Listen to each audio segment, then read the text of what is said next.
How's it going, you guys? Laxo here, just coming in with a follow-up video from yesterday's soulbox summoning, but today I'm going to be focusing on Halibel. So, I know I've given her a little bit grief, and she's actually not bad. She does some pretty good damage. Let's go ahead and take a look at her mastery skill here. Deals damage to a single enemy.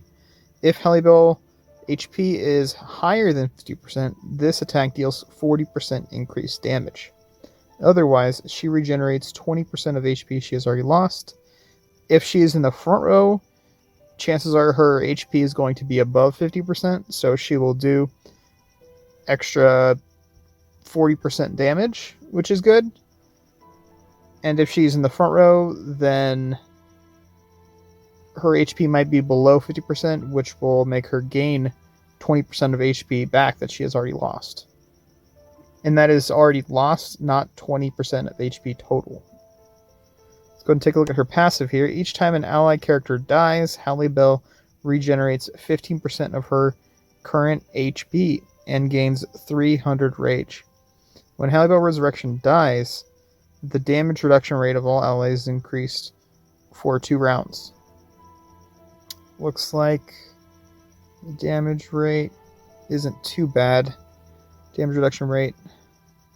So this is actually pretty good too, since she is a tiger.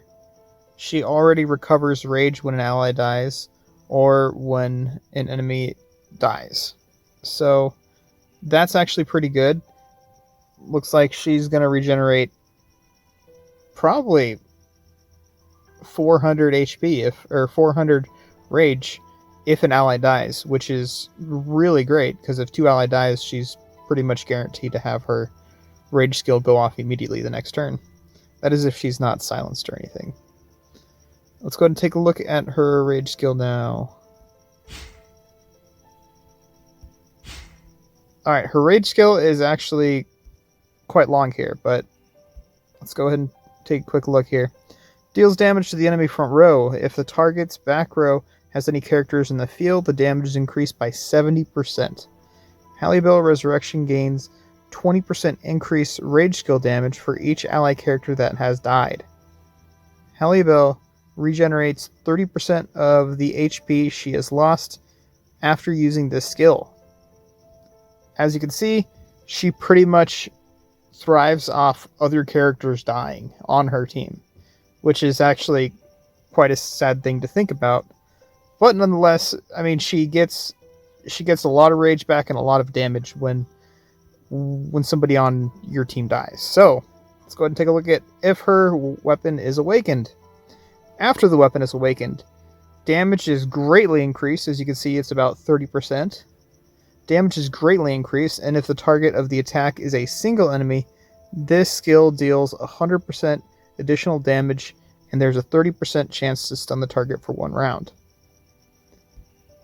Honestly, I don't think her weapon is the best weapon either. If that's all it does is gives it 30% increased damage, you can see 189 to 219, 30% increased damage isn't really that great. And unless you're going to use her in 1v1s or something, then the weapon isn't really too great, because it only deals 100%. I mean, 100% additional damage is really good.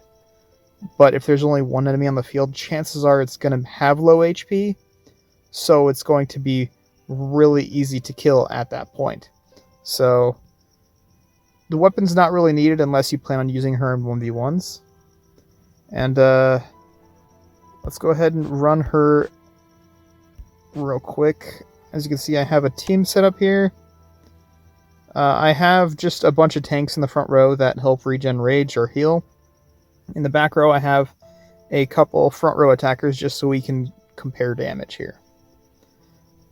Let's go ahead and run her real quick against the team.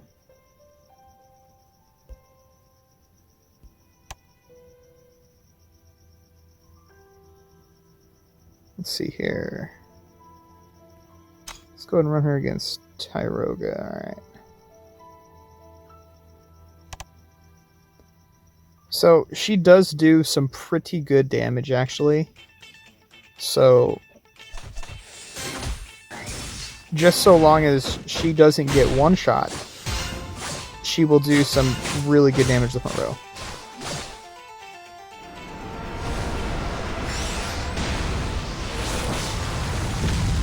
Alright, she just got one shot. Alright, let's run that back.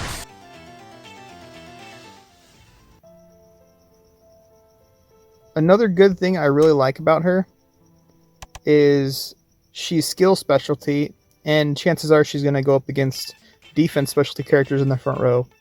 So, if she does go against defense specialty characters in the front row, she's going to get an extra 20% damage just off that. Plus all the bonus damage for the back row characters being alive, and or if there are other characters on your team, that'll give you damage buffs.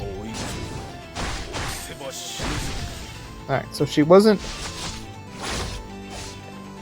Alright, so she wasn't one shot, but looks like... Yeah, we're gonna get an attack off here. 1.8 mil. That is really good, actually. So it turns out my phone died, but I got a good battle going here. So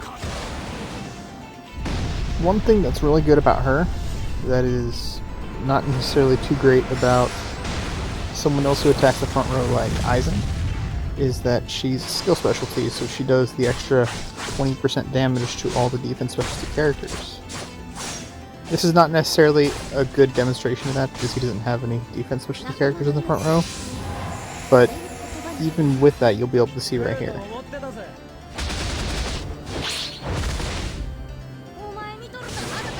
So she attacks the front row for about 600k. Aizen attacks the front row for 400k, and she attacks the front row, which is only 2 characters, for almost 800k. Alright, got another little battle here where we can show off her damage. Still not that great of a fight because he doesn't have any defense special characters in the front row, but we'll be able to see her attack again.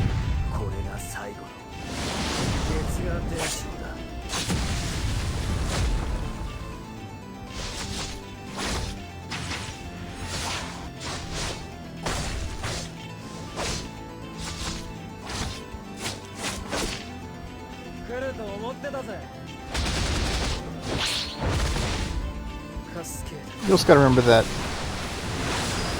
she's not very leveled at all, so when she does that much damage, it's actually pretty good. Alright, let's see if I can find one more. Alright, I got one more here.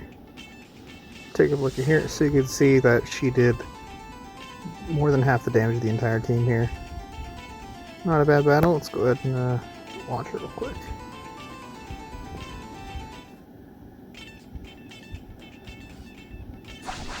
As you can see, 3 defense specialty characters in the front row, so she's going to hit pretty hard this battle.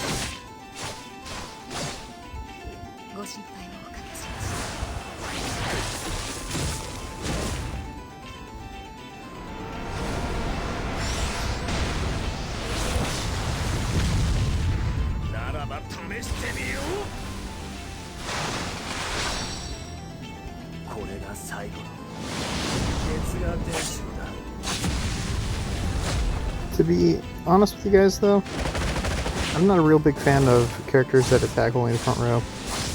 So, yeah, I don't think she's that great. But she does do some good damage. I'm not going to deny that. She does do some pretty good damage.